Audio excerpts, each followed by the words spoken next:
것 같아요. 뭐 가세요. 괜찮습니다. 대법원장 탄핵 추진을 고려하기로 했다는데 현장에서도 그렇지만 사법부의 정치 개입이 뭐 있다 이런 목소리도 나오고 있어서 후보님께서는 본인의 이슈인데 어떻게 생각하시는지 여쭤보겠습니다. 뭐 제가 관계된 문제라서 가급적이면 생각을 안 하려고 노력 중입니다. 말씀드린 것처럼 그 문제는 우리 당에서, 저는 뭐 당 지도부도 아니고 당에서 국민의 뜻에 맞게 적절히 잘 처리할 것으로 생각합니다. 그 정도로 다 하세요. 오늘 지역주의 타파 얘기도 하시고 상대를 결면시키면 안 된다 이런 말씀을 해주셨고 지금 민주당 뒷토끼들 불만 지난 정부에 후식석이나 가졌으면서 왜 아무것도 하지 못했냐 좀 이런 이야기가 좀 있는데 선대위 컨셉인 통합과 헌정질서 회복이 양립이 안 된다고 이런 지점에 대해서 어떻게 생각하시는지 궁금합니다. 190석이나 줬는데 한 게 없다고 민주당 집토끼들이 불면을 갖는다는 얘기는 어디서 나온 겁니까? 네? 처음 듣는 얘기라서. 들어본 적이 없는 얘기라서 죄송한데. 본인 생각인가요? 이거 처음 듣는 얘기라서. 네네. 나중에 혹시 어디서 들었는지 알게 되면 저한테 따로 말씀 주시면 올 것 같고요. 그리고 이제 당내의 통합과 개혁, 뭐 두 가지는 양립될 수 없는 가치들이 아닙니다. 우리는 너무 다 동전은 앞면만 있는 거다. 뒷면 얘기하면 딴 얘기하는 것처럼 생각하지만 그 양전은 공존하는 거죠.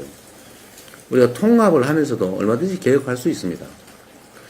근데 우리가 대개 뭐 보수 진영을 생각하면 지금 보수 진영은 그거는 보수 진영이 아니죠. 보수라는 이름을 가지고 있지만 헌정 질서를 파괴하는 또는 파괴하는 데 동조하는 헌법 자체를 부정하는 그런 세력들이 무슨 보수입니까? 보수를 파괴하는 세력이죠.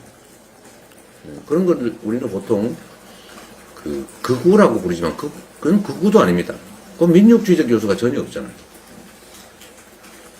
아주 이제 학문적으로 얘기하면 반동이죠. 반동. 그 반동 세력들입니다. 퇴행 세력. 뭐 좀 더 한 말씀 드리면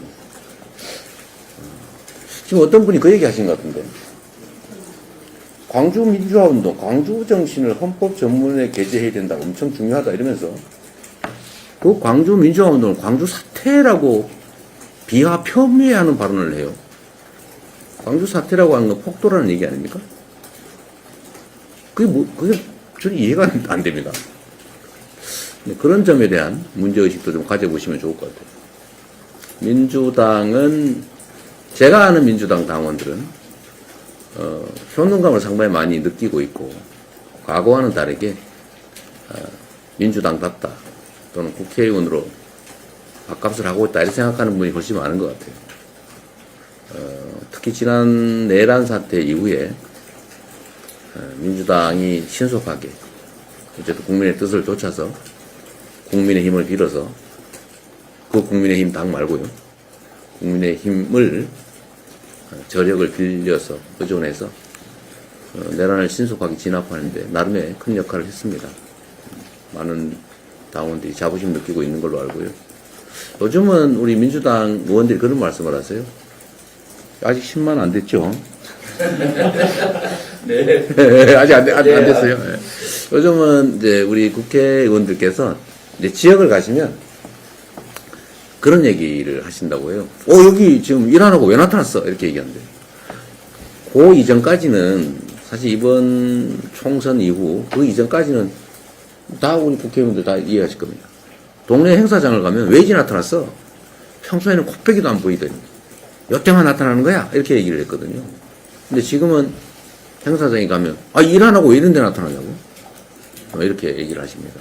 결국은 국민들께서 민주당 지지하시는 우리 특히 당원들 이런 분들은 이전과는 달리 매우 효능감을 많이 느끼시고요. 저희도 위임의 뜻에 맞게 국민들께서 선출해 주신 공직자의 역할에 합당하도록 공적 역할을 위해서 최선을 다하고 있다는 말씀드립니다. 10만 됐어요, 안 됐어요? 아직 안 됐습니다. 몇 번 남았어요? 98,800. 98,800. 그럼 포기해야 되겠네요. 네. 다음 다음. 긴 여정에 어차피, 우리 예. 정책 관련해서 좀 질문. 그러세요? 네, 오늘 이제 소상 어차피 이거는 방송은 잘라서 쓰실 거니까 생방송 하는 건 아니고 뭐 결국 델리민주 방송인데 이거는 뭐 또 재밌자고 하는 친구도 있어요. 춤출 준비를 하고 계세요. 네, 어떤 춤을 출까? 어디서 출까? 약속은 약속입니다. 네. 이제 소상공인이나 뭐 지역 이제 자영업자 관련 공약 발표하셨는데 네. 지난 대선 때랑 조금 비슷한 부분이 많습니다. 거의 되게 비슷하죠. 예, 거의 비슷한데 이게 좀 대동소이한 측면이 없지 않은데 네. 이렇게 하신 이유가 뭔지, 왜냐면은 3년이 지났는데도 좀 네. 되지 않았다는 건 어떤 의식적인 생각이시는지 여쭤보겠습니다. 제가 그런 얘기를 많이 들어요. 왜 공약이 새롭지가 않냐. 뭐, 좀 획기적인 거가 왜 없냐. 이렇게 얘기를 하세요. 정치에서 정책이라고 하는 거는 해야 될 중요한 일들을 선정하고 그걸 국민에게 약속하고 그걸 실제로 해야 됩니다. 그런데 가끔씩은 보면 이 정책 공약을 아이디어 경진대회로 오해하는 분들이 계세요. 획기적인 새로운 아이디어. 세상에 그런 게 어디 있습니까? 그리고 또 한 가지는 이 정책에는 저작권이 없다고 제가 자주 표현하는데요. 그 누가 주장했든 뭔 상관 있습니까? 국민에게 필요한 중요한 일이면 하는 거죠. 저는 우리의 경쟁 상대가 주장했던 정책이라고 해서 안 한다 그러지 않습니다. 저는 다 베껴서 쓰죠. 성남시장을 할 때도 경기도지사를 할 때도 저는 사실 박원순 시장이 하던 일, 수원의 뭐 염태영 시장이 하던 거 이런 거 많이 뺏겨서 했어요. 그건 뭐 상관이 있습니까? 심지어 저희와 경쟁 관계에 있는 다른 당이 하던 일도 저는 좋으면 다 해요. 지금 대선과 관련된 정책 공약도 마찬가지라고 생각합니다. 우리가 해야 될 일인데 우선순위에 있고 가능한 일이다. 그런데 우리가 공약을 했었다. 그런데 우리가 물론 대통령도 못했지만 그 후에 이게 잘 안 이루어져서 지금도 해야 될 일이다. 그러면 해야 되는 거죠. 그래서 저는 우리 국민들께서도 정책 공약과 정책 아이디어 이걸 좀 구분해 주시고요. 정책은 정말로 국민을 위한 심각한 국가 의제인 것이지 아이디어 경진대회처럼 뭐 획기적이고 정말 기발하고 화끈하고 이런 거 하면 안 됩니다. 그런 걸 정책으로 하면 안 돼요. 뭐 기자분을 제가 말하는 건 아닙니다. 네, 오해하지 마시고. 관련해서 그럼 좀 오늘 이제 네, 연락을 네. 주셨는데 좀 재원이나 이런 좀 구체적인 건 조금 없어서, 그리고 좀 자영업자분들 뭐 한감이나 이제 좀 경감 같은 거를 어떻게 조금 대체를 조금만 더 설명해 주세요. 그러니까 지금 제일 어려운 거는 사실 저희 입장에서는 경제가 일단 나빠져서 정부 재정의 여력이 많이 떨어졌고 특히 윤석열 정권이 대책 없이 부자 감세를 많이 해줬어요. 그러다 보니까 경제 상황이 나빠지면서 세수가 더 줄어드는 이런 악순환을 만들어놨습니다.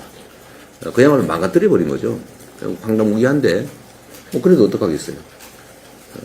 그러나 지금 우리가 재정과 관련해서 세울 대책은 일단은 탈루 재원들을 최대한 확보하는 것이 될 거고요. 꽤 많습니다. 뭐 길게 얘기하기 좀 그래서 그런데 하여튼 낼 수 있는데도 안 내는 탈루 재원이 상당히 세금 많아요. 언제 기회 되면 그건 제가 말씀 한번 드릴 테고 일자리를 만들면서 탈루 재원을 확보하는 길이 있습니다. 또 예를 들면 일단 경제 상황을 호전을 시켜야 됩니다. 경제 상황을 호전을 시키면 세수가 경제 상황이 호전되는 거에 몇 배로 세수가 늘어나게 돼 있어요. 그래서 경제 상황을 최대한 빨리 호전시켜야 되고 그러려면은 뭐 약간의 민간 재원이든 미래 재원이든 좀 동원을 해야 될 것이고요. 또 한 가지는 이제 정부 재정 지출을 좀 줄여야 됩니다. 근데 정리를 좀 해야 됩니다. 그냥 긴급하거나 좀 효율성이 떨어지는 예산들은 좀 정리를 해야죠. 또 조세 지출이라고 이제 세금 감면해 주는 거 이런 것도 좀 정리를 좀 하고요. 필요 없이 감면해 주는 게 있습니다. 어쨌든 그래서 재원을 좀 만들어야 되는데 문제는 그렇게 하더라도 그렇게 여력이 뭐 많이 넘치는 상태는 아니어서 이번에는 여러분 보시면 알겠지만 제가 대규모 재원이 소요되는 공약을 자중하라고 시켜놨어요. 그러니까 저번에 이미 우리가 했던 공약인데도 이번에 안 하는 것들이 있을 수 있습니다. 뭐 국민 여러분께서는 좀 실망스러울지 모르겠는데 지금의 재원 상황으로는 좀 어려워요. 그래서 제가 대규모 재원이 소요되는 공약은 지금 하지 말라고 정책본부에 지시를 해놓은 상태입니다. 그리고 되게 이제 말씀하시는 대로 구체적 수치가 딱 떨어지지 않으니까 비판을 하려도 잘 안 되죠. 말씀하신 대로 어떤 게 좀 시행 가능한 건지는 조금 더 뭐 개선하겠다 뭐 그런 얘기들도 사실 많이 있는 편이고요. 어떻게 목표치를 정확하게 제시를 하면 뭐 10% 20% 늘리는 거 그게 이게 획기적인 공약이야 이렇게 하는 사람이 많잖아요. 그러나 해야 될 얘기긴 한데 그렇다고 생색내자고 대규모 재원을 감당도 못할 그런 공약을 할 수는 없습니다. 그래도 개선을 한다, 어떤 부분을 좀 확대한다, 그러면 그거 자체가 좀 뭐라 그럴까요? 국민들이 보시기에 좀 획기적이다, 좀 눈에 탁 띈다 이런 느낌은 안 들더라도 또 해야 될 약속을 하는 거죠. 그래서 이번에는 좀 눈에 팍 띄는 엄청난 재원이 들어가는 그런 것들을 발견하기가 좀 어려울 수 있습니다. 네, 이제 이 정도로 마치도록 하겠습니다. 네. 또 애써주셔서 감사하고요. 2차 경청 투어도 이어지니까 그때 또 뵙도록 하겠습니다. 오늘 수고해주셨습니다. 감사합니다. 아이고, 자 10만 됐어요, 안 됐어요? 왜 한숨을 쉬래? 거의 다 됐는데 지금 일부러 빨리 끝내신 그러니까 저 몇 명이에요? 99,600명. 이게 300 몇십 명만 하면 되는데. 일부러 빨리 끝내신 것 같아요. 안타깝습니다. 다음 기회에. 좀 나가면 좋겠지 될 텐데. 자, 여러분 고맙습니다.